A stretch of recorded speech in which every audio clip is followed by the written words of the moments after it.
আমাদের ডাইনিং টেবিলে খাওয়া দাওয়া বাদে অন্য সব কাজই হয়। বাচ্চাদের পড়াশোনা, আঁকিবুকি, রান্নাঘরের বিভিন্ন জিনিসপত্র সবকিছুই থাকে ডাইনিং টেবিলের উপরে। পাশেই একটা বিছানা আছে। বাচ্চাদের নিয়ে খেতে সুবিধা হয় বলে আমরা বেশিরভাগ সময় বিছানার উপরেই খেয়ে নেই। আজ খুব ইচ্ছে হলো ডাইনিং টেবিলের একটা নতুন লুক দিব। তবে আমার বাসায় যা কিছু আছে তা দিয়েই করে নিব। টেবিলের উপরে যা কিছু ছিল সবকিছু আমি নামিয়ে নিলাম। তারপরে খুব সুন্দর করে টেবিলটা পরিষ্কার করে নিব। এই জিনিসপত্রগুলো কিন্তু আমি প্রতিদিনই সরিয়ে নেই, আবার প্রতিদিন এখানে চলে আসে। আমি তেমন কিছু স্কিপ করিনি, সবকিছুই রেখেছি। ভেজা কাপড় দিয়ে সুন্দর করে মুছে নিচ্ছি, কারণ বাহিরের ধুলাবালু অনেক আসে এই জায়গাটায়। ঘর সাজাতে যা কিছু প্রয়োজন তেমন কিছুই আমার বাসায় নেই, তবে যা আছে তা দিয়েই আমি কাজ করব। এখানে আমি 2টা মগ নিয়ে নিয়েছি, এখানে মানি প্ল্যান্ট গাছ লাগাবো। আর এই যে বড় একটা ট্রে আছে, এটা তেমন কোনো কাজেই ব্যবহার হয় না, বাসায় বেকার পড়ে আছে, ওকেও আজকে একটু কাজে লাগাবো। প্রথমে সবকিছু আমি খুব সুন্দরভাবে ধুয়ে নিচ্ছি। কোনো কিছু সাজিয়ে নিতে হলে প্রথমে পরিষ্কার পরিচ্ছন্ন করে নিলেই সব থেকে বেশি ভালো লাগে। সবকিছু পরিষ্কার পরিচ্ছন্ন থাকলে এমনিতেই দেখতে ভালো লাগে। আমার কাছে কাচের তেমন কোনো জার নেই, শুধু এখানে একটা জার আছে, সেটা হচ্ছে টমেটো সসের যে জারগুলো তার একটা আছে। আস্তে ধীরে করে সবগুলো চলে আসবে। এতদিন তো ওইভাবে গাছ লাগানোর কথা ভাবিনি, তাই জমা করা হয়নি। তবুও যতটুকু আছে তা দিয়ে সাজিয়ে গুছিয়ে নিব। এই ট্রেটা আমি টেবিলের উপরেই রাখবো। এর মধ্যেই আমি মগ 2টা রাখবো, তাহলে দেখতে বেশ সুন্দর লাগবে। আমি যখন সাজিয়ে এনেছিলাম তখন আমি বুঝতে পারিনি এতটা ভালো লাগবে। যখন আমি সব কিছু রেখেছিলাম আমার কাছে বেশ ভালো লেগেছে। যে কোনো সবুজ গাছই মানুষের দৃষ্টি কাড়ে। সেখানে গাছগুলো যদি ঘরের মধ্যে চোখের সামনেই রাখা যায় তাহলে দেখতে কতটা ভালো লাগে। এগুলো এমন এক গাছ যাতে মাটির প্রয়োজন হয় না, রোদের প্রয়োজন হয় না, এমনিতেই পানির মধ্যে বাড়তে থাকে, দেখতেও কত সুন্দর লাগে। ওই ঔষধ বক্সটা সবসময় আমি টেবিলের উপরেই রাখি। প্রতিদিনই কিছু না কিছু ঔষধের প্রয়োজন হয়, তো টেবিলের উপরে রাখলেই আমার জন্য সুবিধা হয়, এজন্যই রাখা। এছাড়াও টেবিলের উপরে রাখতে হবে এমন সব জরুরি জিনিস আমি রেখে দিলাম, তবে বেশি কোনো জিনিস গাদাগাদি করে রাখবো না। টেবিলটা এমনিতেই বেশি একটা বড় না, এর মধ্যে বেশি জিনিস রাখলে দেখতে ভালো লাগে না। আর যেই র্যাকটা টেবিলের উপরে ছিল এটার মধ্যে আমরা আমাদের প্রয়োজনীয় ছোটখাটো যে জিনিসগুলো আছে সেগুলো রাখি, বাচ্চারাও যেন প্রয়োজনে ব্যবহার করতে পারে। তো এটা এখন এই যে শু র্যাকের উপরে রেখে দিলাম। এখানে যে টুকিটাকি যেই জিনিসগুলো সবসময় প্রয়োজন হয় সেগুলোই রাখা, যেমন শীতের দিনে ক্রিম, লোশন, চিরুনি বা যা কিছু প্রয়োজন সেগুলোই রেখে দিচ্ছি সুন্দর করে। এই রুমটা হচ্ছে একটা কমন রুম। এক রুমের মধ্যেই বিভিন্ন ধরনের কাজের জায়গা, তো এখানে সবকিছু আমরা রাখার চেষ্টা করি। এই তো যতটুকু পেরেছি গুছিয়ে নিয়েছি, খুবই সিম্পল কিন্তু আমার কাছে বেশ ভালো লাগছিল। মাঝে মাঝে যদি সব জিনিসপত্র সরিয়ে আবার নতুন করে একটু পরিবর্তন এনে গুছিয়ে রাখা যায় তাহলে কিন্তু খুব ভালো লাগে, নিজের মধ্যে একটা মানসিক প্রশান্তি কাজ করে। বাচ্চাদের ঘরে মসুর ডাল রান্না করা কমন একটি ব্যাপার। সকালে রান্নার শুরুতেই একটু ডাল ভিজিয়ে নিচ্ছি। ডালটা ভেজানো হতে হতে আমার অন্যান্য কাজগুলো হয়ে যাবে। সকালের প্রধান কাজগুলো হলো যেগুলো ভিজিয়ে রাখার সেগুলো ভিজিয়ে নেই, যেমন ফ্রিজ থেকে মাছ বা মাংস যা রান্না করি সেটা প্রথমে ভিজিয়ে রাখি, বা যেদিন ডাল রান্না করি সেই ডালটা আগে ভিজিয়ে অন্য কাজগুলো শুরু করি, তাহলে কাজটা বেশ গোছানো হয়। আজকে আমি আরও রান্না করব পাবদা মাছ। পাবদা মাছ আমাদের বাসায় সবারই পছন্দ, তবে এই মাছটা না ভেজে রান্না করলে আমার কাছে বেশি ভালো লাগে। কিন্তু বাচ্চাদের বাবা মাছ ভাজি না করলে সে মাছ সে খায় না, তার কাছে নাকি কাঁচা কাঁচা লাগে। সংসারে জামাইয়ের রুচিকে সব থেকে বেশি প্রাধান্য দিতে হবে, তাহলেই তো শান্তি বজায় থাকবে। আমিও তাই খুশি খুশি সবার রুচি মতো রান্না করি। আজকে ডালের মধ্যে একটু মূলা দিব। আমাদের বরিশাল অঞ্চলে ডালের মধ্যে মূলা খাওয়াটা একটা ট্র্যাডিশনাল খাবার, অনেকেই এটা খেয়ে থাকে। বিশেষ করে গ্রাম অঞ্চলে এই খাবারটা খুবই জনপ্রিয়। এই শীতের সিজনে এই ডাল আর মূলা সবাই খাবে। পেঁয়াজ, মরিচ যা কিছু কাটা সব কেটে নিয়েছি, এখন ভাত বসিয়ে দিব।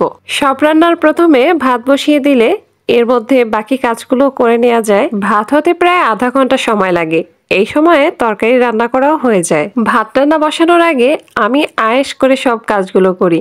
চাল ধোয়া, চালের পানি ফেলানো, ভাত বসানো, এগুলো করতে আমার বেশ ভালো লাগে। পেঁয়াজ ভালোভাবে ভেজে এর মধ্যে ডাল দিয়ে কিছুটা সময় ভেজে নিব। আমি আজকে এখানে বাটা রসুন ব্যবহার করব। রসুন আর আদা একসাথে ব্লেন্ড করে নিয়েছিলাম। ডালে আমরা যে ধরনের গুঁড়া মশলা ব্যবহার করি ওগুলোই দিব।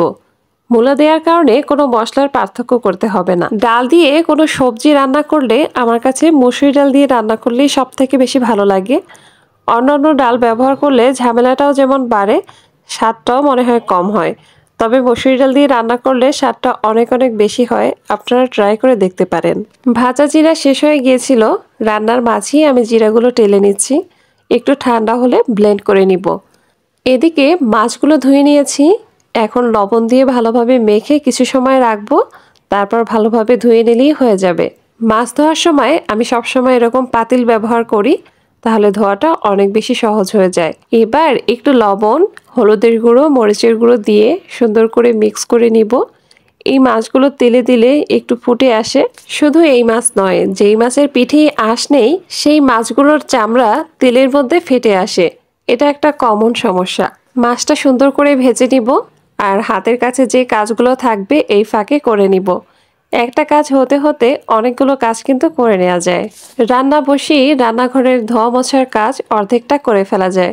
জিরাগুলো ঠান্ডা হয়ে গেছে, এবার আমি ব্লেন্ডারে খুব সুন্দর করে ব্লেন্ড করে নিব। আজকের জিরাগুলো আমি একটু বেশি তাপে ভেজে ফেলেছি, তাই একটু কালো কালো হয়ে গেছে, কিন্তু পুড়ে যায়নি। জিরা বেশি তাপে ভাজলে এর কালারটা একটু কালচে হয়ে যায়। মাছ রান্নাও হয়ে গেছে, এবার উপর থেকে গরম টালা জিরা সুন্দর করে দিয়ে আমি একটু মিক্স করে নিব। এই তো রান্না কমপ্লিট। মঙ্গলবারের দুপুরের রান্নার আয়োজন চলছে। প্রতিটা রান্না শুরুই হয় ভাত রান্না দিয়ে, তাই আমি আয়েশ করে রান্না বসিয়ে নিচ্ছি।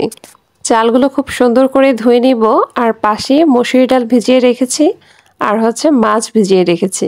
যে জিনিসগুলো ভিজিয়ে রাখতে হয় সেগুলো আমি আগে ভিজিয়ে নেই, তো পরে আমি রান্নাঘরে এসে বাকি কাজগুলো করে নেই, তাহলে নিজের জন্য অনেক বেশি সহজ হয়ে যায়।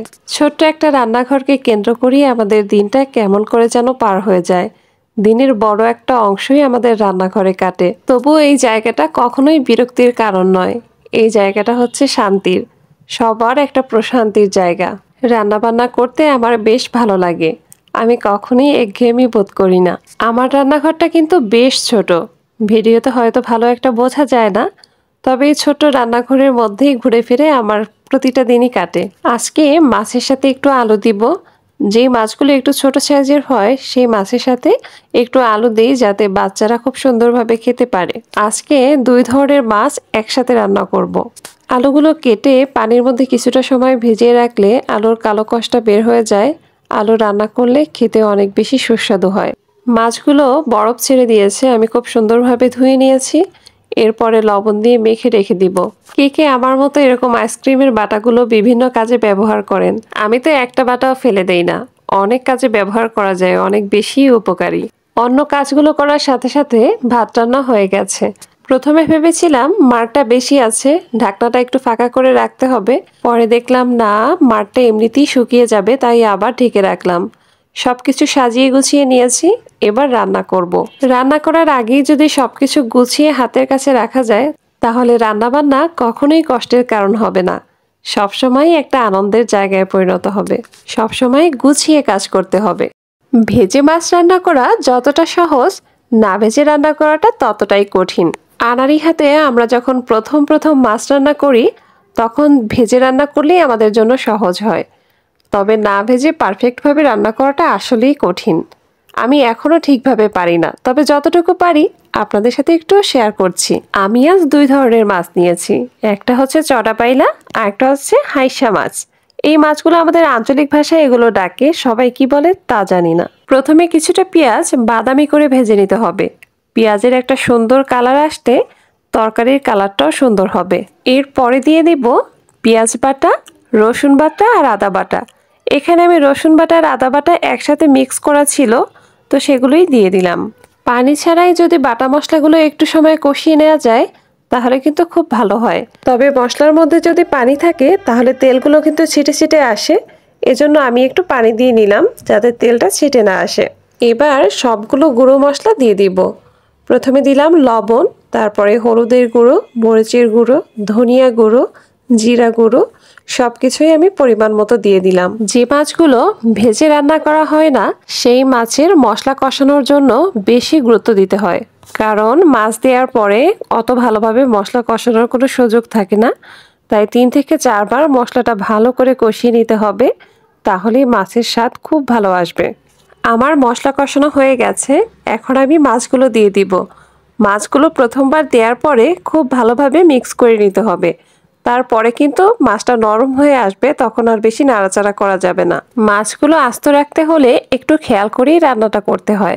বেশ কিছুটা সময় ধরে মাছটা কষিয়ে নেওয়ার পরে আমি এর মধ্যে বেশ কিছু আলুও দিয়ে দিব। ছোট মাছ রান্না করলে বাচ্চাদের খেতে সমস্যা হয়, ছোট মাছ রান্না করলে বাচ্চাদের স্বাভাবিকভাবেই খেতে কষ্ট হয়, তাই সাথে যদি আলু দেওয়া হয় তারা কিন্তু তৃপ্তি মতো খেয়ে নেয়। আলুগুলো কিছুক্ষণ মাছের সাথে কষিয়ে নিয়েছি, এরপর পরিমাণ মতো ঝোল দিয়ে কিছুটা কাঁচামরিচ দিয়ে দিচ্ছি। কাঁচামরিচের ঘ্রাণে মাছটা খেতে অসাধারণ লাগবে। এবার ঢাকনা দিয়ে ঢেকে আলুগুলো সিদ্ধ হওয়া পর্যন্ত অপেক্ষা করব।